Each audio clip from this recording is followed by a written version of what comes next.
Philip. Huwag ka bibitaw. Mahal na mahal kita. Claire! Claire! Oh, Philip. Si Manny po ito. Kinontak po ni Desmond si Philip. Si Claire po eh. Patay na. Bakit? Ano yun? Anong sabi?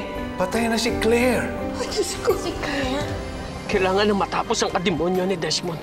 Hindi na ako papayag na makawala pa siya. Lola, Sandra, si Jennifer. Hinahanap na ng pulis si Jennifer. At si Sandra naman, kasama na niya si Simeon. Si Simeon? Paano siya napunta kay Simeon?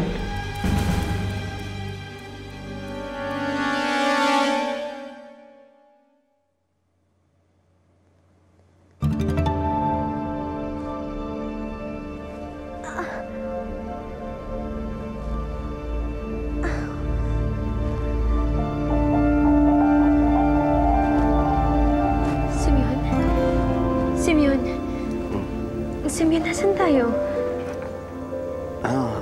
Sa ligtas na lugar tayo. Habang hindi pa nakukulong si Desmond, dito ka na lang muna para ligtas ka. Ano bang nangyari? Paano tayo nakatakas doon? Anong napag-usapan niyo ni Desmond? Madali lang.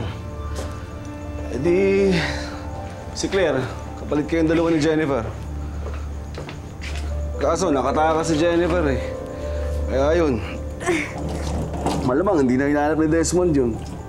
Iniwan ko na rin si Claire doon para mailayo ka. Si Jennifer! Nakaligtas ba si Jennifer? Nakuha ba siya ni Lola Ana?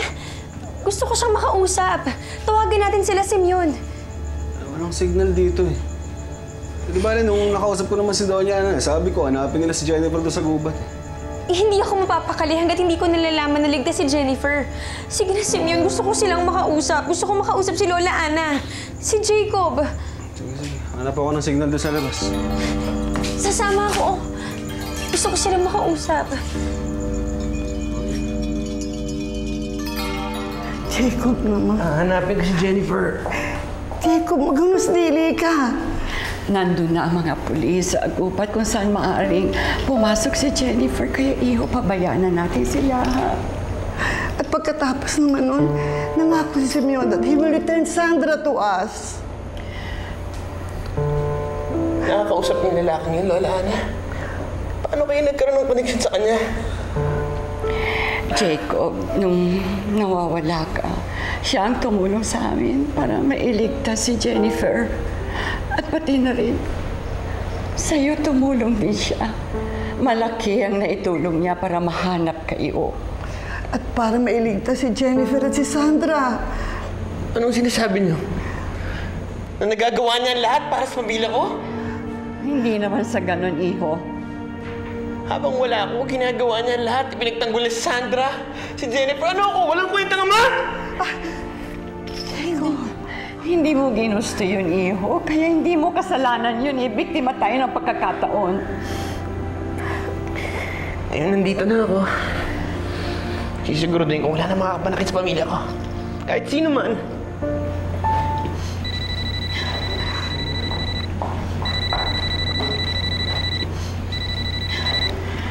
Hello? Simeon? Simeon? Lola?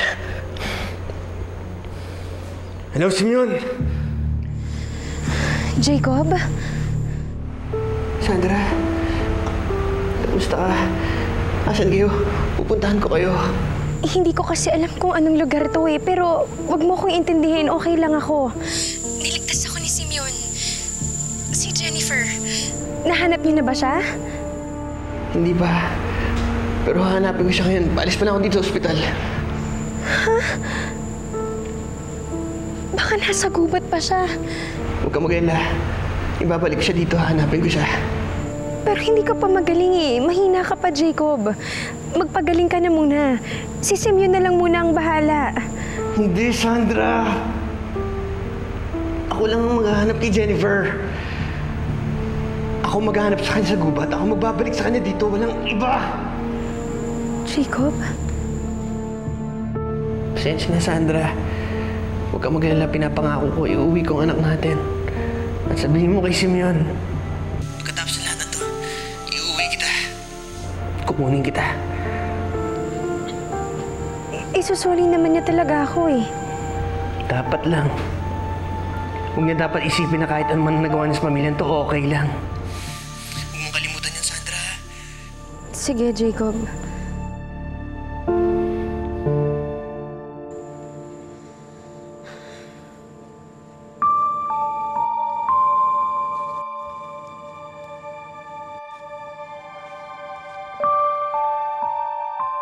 Lola Maria. Oh, Alamin mo kung nasan si Sandra. Tapos i-text mo sa agad. Text mo sa akin agad. pero Jacob, Walang pero, Lola. Wala akong tiwala kay Simeon hanggat kasama ni si Sandra. Kahit ano pang mabuting nagawa niya, nito lang. Jacob, Jacob, Jacob! Jacob! Diyos ko naman. Ano bang nangyayari sa akin?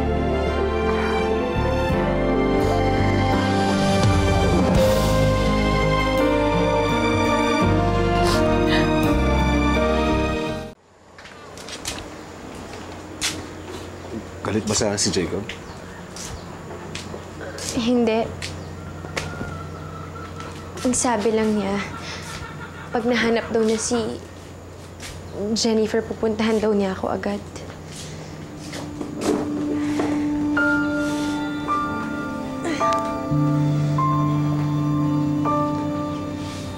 Simeon? Bakit mo ba ginagawa ang lahat ng to? Totoo ba lahat to? Talaga bang nagbago ka na talaga? Bakit kita niligtas? Siyempre, ayaw ko mawala ka. Ngayon, bakit ayaw ko mawala ka? Alam mo naman yung sagot dun eh.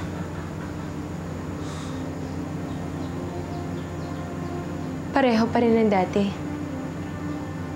Ipagpipilitan mo pa rin ang sarili mo sa akin.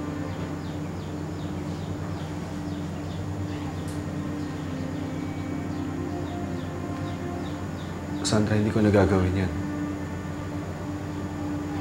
Dahil ikaw mismo ang lalapit sa akin.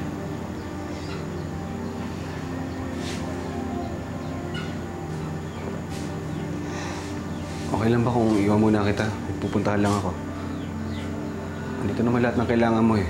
Tapos yung tao ko, papasamahan na lang kita. Hindi na. Okay lang ako. At isa pa, alam kong mahahanap agad ni Jacob si Jennifer. At pagkatapos nun, pupuntahan niya na ako dito.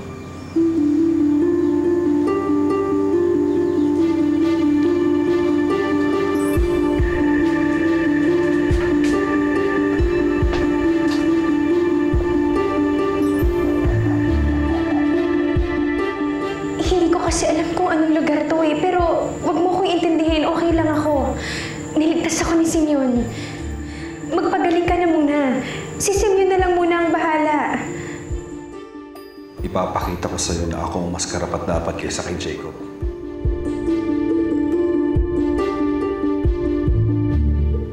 Hello, Andy? Yes, pare, I'm safe, thank you. Kailangan ko rin ng damit, pare. At saka kailangan ko mamabalik sa mga tao para mahanap natin ang anak ko. Sige, magkita tayo sa Rodriguez Rizal. Sige, thank you.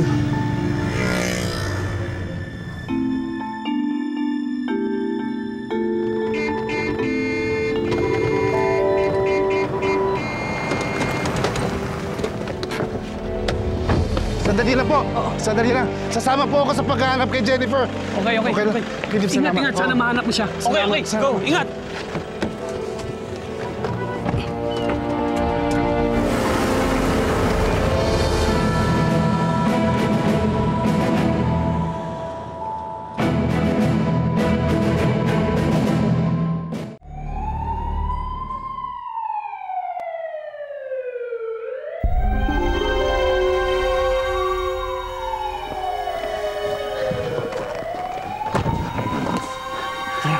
Seatbelt ka, ha?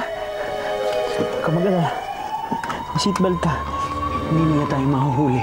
Ha? Hindi tayo papahuli.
Jesus, saan po ba ako makakahanap ng pagkain dito?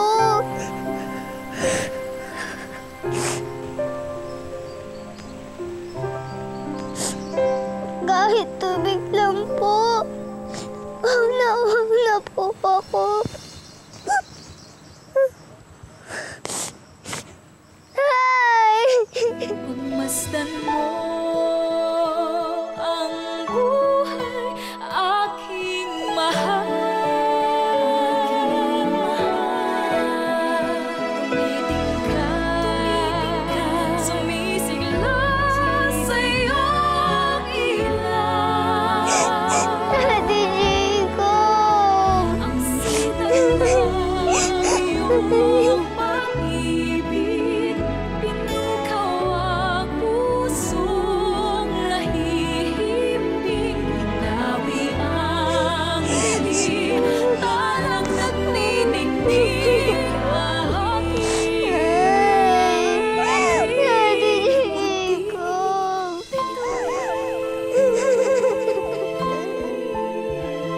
mundo mo'y payapa sa iyong piling. Aking bituin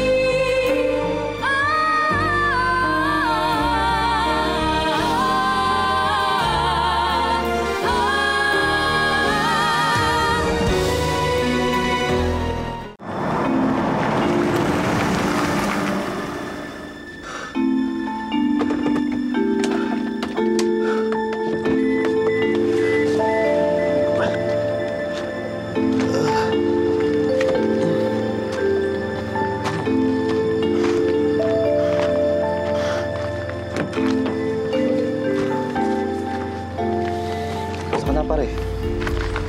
Okay ka lang ba? Ako. Maraming salamat sa pagdating, pare. Ito si Jennifer. Diba si Jennifer? Okay, men. Spread out. Alam niyo lang ang gagawin niyo.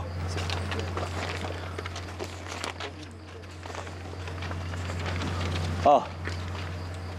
Sige na. Galaw! Pare, huwag kang mag-alala. Ilang beses namin ginagawa ito. Hayaan mo't mahanap natin ang anak mo. Sandali, pare, ha?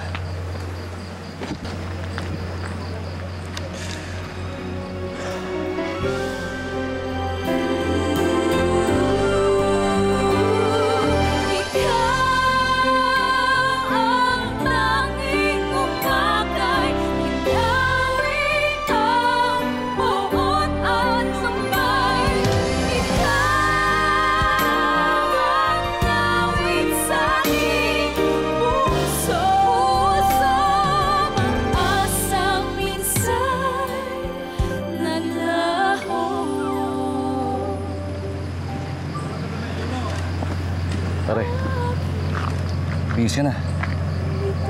Thank you.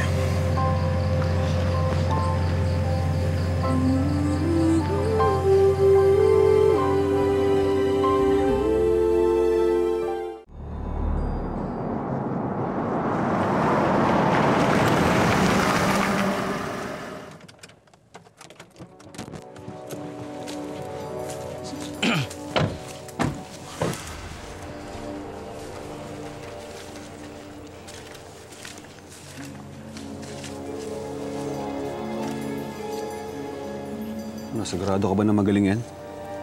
Yun ang sabi ng kakilala ko eh. Yan daw talaga nilalapitan dito kapag may mga nawawala mga bata. O, di mabuti. Boss, wala ko ba hindi mo na kailangan yung bata? Hindi nga. Pero dapat, bago mahanap yun ng tatay niya, patay na siya. Papatay mo yung bata, sir. Sino may sabi sa'yo ako papatay? Kaya ka nga nandito eh. Sir, di ba nakakalayo dito? Tara.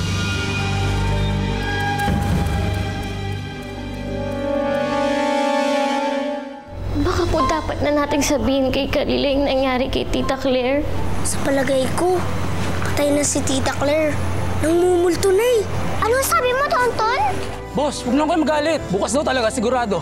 Tapos na yung mga papeles. Dapat mamayang gabi ando tayo sa pier. Kaya kausapin mo yung kontak mo. Paano ko si Michelle?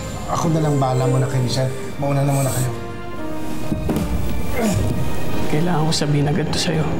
May leukemia ka. Kailangan ako ni Jennifer. Kailangan niya pa ako. Tao po. Tao po ba? Hindi mo ba napapansin? Parang iniiwasan kayo nila Lola Ana. Palagay ko may bad news eh. It's over. Nahuli na si Desmond. Pero humanda kayo sa makikita niyo sa ospital. Bakit niya tinamay si Claire? Nagbabago na nga si Claire. Bakit niya kailangan guluhin lahat?